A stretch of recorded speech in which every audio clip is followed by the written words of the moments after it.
qu'il est peut-être très important donc, de rappeler en matière de gestion des risques climatiques en situation de changement climatique, c'est de se dire qu'il va falloir qu'on s'adapte à la même vitesse que celle de l'évolution du climat. Il faut réfléchir toutes les activités de la filière blé tendre en fonction de leur pas de temps d'adaptation. La question du positionnement du cycle de la culture à travers le choix de la précocité variétale et de sa date de semis est un élément qui va devoir être modifié, mais c'est quelque chose qui se fait à pas de temps annuel au niveau des agriculteurs et sur lequel, a priori, on peut donc penser qu'on a la capacité de s'adapter suffisamment vite par rapport au changement climatique.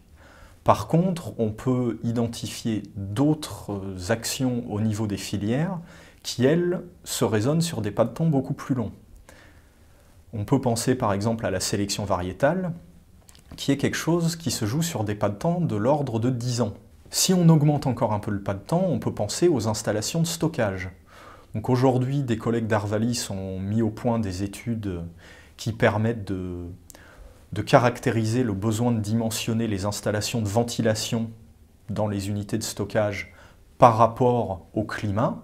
Aujourd'hui, il y a des plans, il y a beaucoup de renouvellement de ces installations sur des pas de temps qui sont plutôt de l'ordre de 20 ou 30 ans. Donc l'étape suivante pour vraiment bien raisonner, c'est qu'il faut très rapidement non seulement regarder le climat d'aujourd'hui pour dimensionner les installations, mais regarder le climat à 20 ou 30 ans.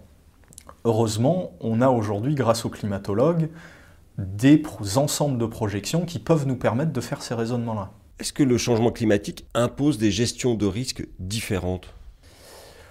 Certainement. Donc, ce qu'il faut rappeler par rapport au changement climatique et à la gestion de risques, c'est l'occurrence des phénomènes extrêmes. Donc, on se souvient tous de la canicule de 2003.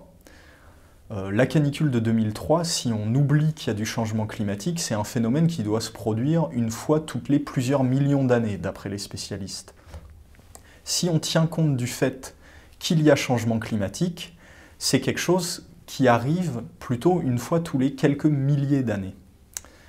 Ce que ça veut dire, ça, c'est que même une modification infime du climat, donc de l'ordre de 1 degré en moyenne, ça implique des augmentations de probabilité de phénomènes extrêmes de plusieurs, de plus de 1000 fois, donc ce qui est quand même très conséquent. Or, le climat, il va continuer à changer pendant une cinquantaine d'années, visiblement, donc tout au long de cette période, on va toujours être en train de faire face à des phénomènes extrêmes qu'on n'a jamais pu étudier, qu'on n'a jamais pu connaître. Pour finir, il y a peut-être des opportunités aussi qui vont se créer avec ces modifications. Oui, il y a certainement pas mal d'opportunités au niveau du changement climatique qu'il ne faut pas non plus négliger. Aujourd'hui, donc, on fait en sorte de ne pas avoir des plantes qui démarrent leur montaison trop tôt parce que ça les expose à des risques liés au froid. Demain, quand on se projette dans le changement climatique, on se rend compte que même si les variétés vont démarrer leur montaison plus tôt, tout simplement sous l'effet du changement climatique et de l'avancée des stades, on pourrait les faire démarrer la montaison encore plus tôt parce que les risques de gel auront encore plus diminué. Si on arrive à faire ça, on arrive à libérer un potentiel de croissance qui peut représenter de l'ordre de 2 quintaux par hectare.